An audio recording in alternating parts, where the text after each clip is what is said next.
দিদিমণি শুধু একজন শিক্ষক নয়, তিনি একজন সফল মা।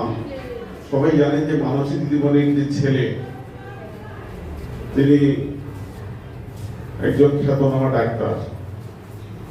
নিঃসন্দেহে মানসী দিদিমণি একদিকে শিক্ষকতা করেছেন, পেশার সঙ্গে যুক্ত থেকেছেন, আবার এত ছাত্রছাত্রী সামলিয়ে নিজের পরিবারকে সময় দিয়েছে, নিজের ছেলেকে যোগ্য করে তুলেছেন।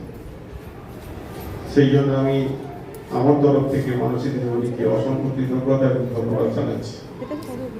এবং সর্বোপরি আগামী দিনে মানসী দিদিমণি যাতে সুস্থভাবে থাকতে পারে এবং মানসিকভাবে যাতে সুস্থ থাকতে পারে, সেটা আমি ঈশ্বরের কাছে প্রার্থনা করব। কারণ আমরা যখন এই ছাত্রছাত্রীদের সঙ্গে থাকি বা স্কুলে যখন আসি, তখন আমাদের জীবনের একটা অংশ কেটে যায়, সময় কেটে যায়।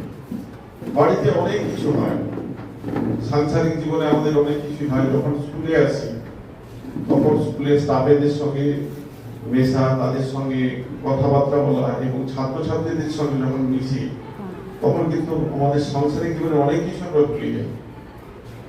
যেহেতু দিদিমণির আজকে কর্মজীবনের শেষ দিন,